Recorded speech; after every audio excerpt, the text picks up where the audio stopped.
You have a dream. It might be big, it might be small. It doesn't matter about the size. The fact is you have a dream. And in your mind, you picture yourself doing all these amazing things. You picture yourself just destroying any obstacle in your way, and you get it. You see it. It's there. It's in front of you. You're just like, you know what? Damn it, this is mine. And then you go to do it. And you hit the first obstacle, and then you're just like there, you're dumbfounded, you're like, oh my goodness. You know, where do I go from here, you know? Most of the time, you know, there's like a timeline, and it's kind of like the New Year's resolution timeline. So you put your resolution at the beginning of the new year, and you're like, okay, the most common one, I'm going to join the gym. So you join the gym, first week, bang, you're there, you're doing it, you're working out, it's great, the diet's going great, you're there every single day, great. Week 2, you're not feeling it as much, you're giving it maybe 90%, 80%, you're still going, you're good.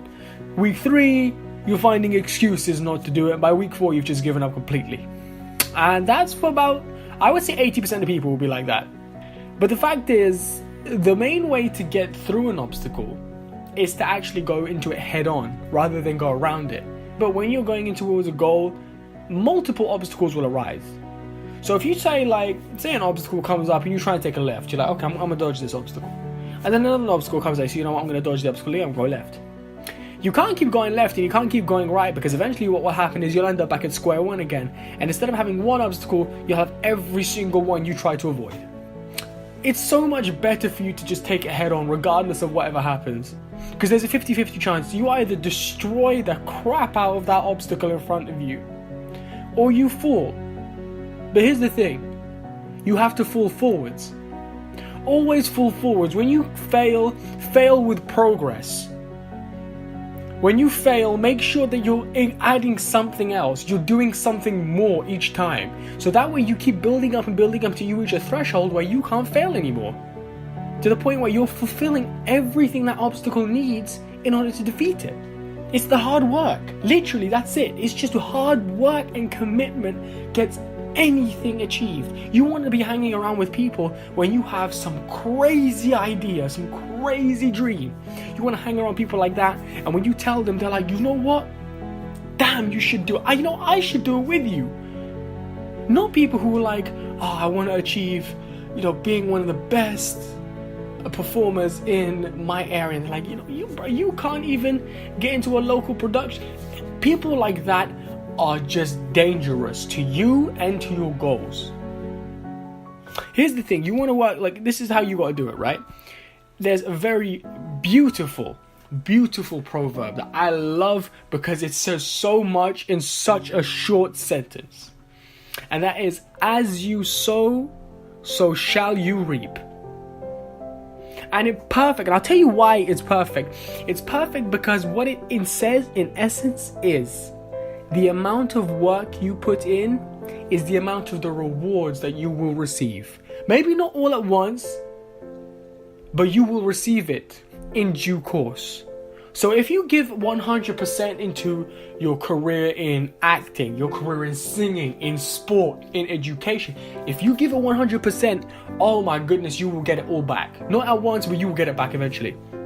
But if you give it 90%, and then it doesn't give you as much as you were hoping for, and you start complaining. Why are you complaining? You didn't give it everything that you needed to give it, so why would you complain that you didn't get as much as you wanted? The only way you will get as much as you want is if you put in the amount of work that is required to deserve that. And people blame, everything that happens around them. They blame their friends, they blame their families for influencing their decision. That doesn't matter. They can talk, they can try to influence you, but at the end of the day, you were the one who made the decision. And, one of the most powerful sentences in the world consists of 10 two-letter words, right? And it goes like this. If it is to be, it is up to me. And you can make your dream become a reality. You can make any goal achievable. You just have to want it. You need to surround yourself with people who want you to achieve, people who want you to challenge yourself, people who want to see you get to the top. But if you can't break past that barrier of being afraid to go into obstacles, then really you're no better than the 90% who just have a dream and do nothing about it. You need to want it with every part of your body. You need to commit yourself, because commitment and effort is the only thing that will break these obstacles and get you where you want to go. But until you do that, you won't get anywhere. And the truth is, a lot of people unfortunately surround themselves with people who put them down, who think their dreams aren't worth it. And here's the truth: you need to learn to stand up for what you believe in, even when the whole world is sitting down. And if you can do that and believe in what you believe in, the world is yours to take. I'm going to be 100 with you right now. I don't really tell many people this, but in 2015, I had 13 of my family members killed in Iraq in the space of a week. I don't even know what the average of that is. Almost 2 family members per day. And every single day that week, the phone rang, and it rang, and it rang, and it rang. Sorry, our condolences. We're sorry, this and that. And you feel like when you're in that situation, you feel like, well, I get it, you're sorry, but what does sorry do for me? And you're working. You've got a goal. You've got your SATs. You've got your GCSEs, your A levels, whatever exam you've got, whatever project you need to finish. And when something like that happens to you, or anything's equally as bad, you stop. You literally stop right in your tracks, and you think to yourself, I can't do this anymore. And that's a lie. I was close to breaking down entirely forever.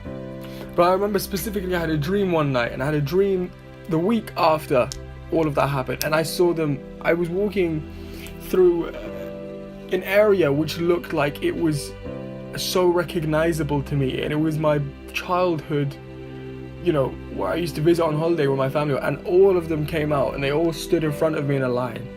They said to me, we know you're working. They said, we know you're studying, and we know you're hurting from losing us. But don't be upset, don't be disheartened, and don't fall off the path. Keep going, because you as an individual are strong in the heart and in the mind. They said, keep chasing your dream, otherwise you will lose it forever, and that will be as bad as dying. And I remember waking up, I woke up and I cried for a long, long time. And for me, that was a turning point. Everything changed. It's difficult, but the thing is, this is what you have to do. Use your difficult situation and not use it as an excuse not to do the work. You need to use it as an excuse to do the work.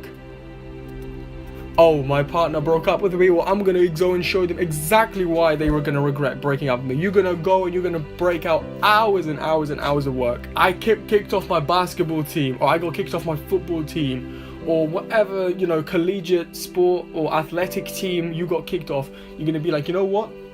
I'm going to work hard. I'm going to get at it. And I'm going to come back. Like Michael Jordan got kicked off his high school team in the first year. And he came back and he completely destroyed everybody. I mean, everybody. And look where he is now. If he didn't get kicked off his team, who knows if he would have been the MJ that we know today. And the same principle goes for everybody else.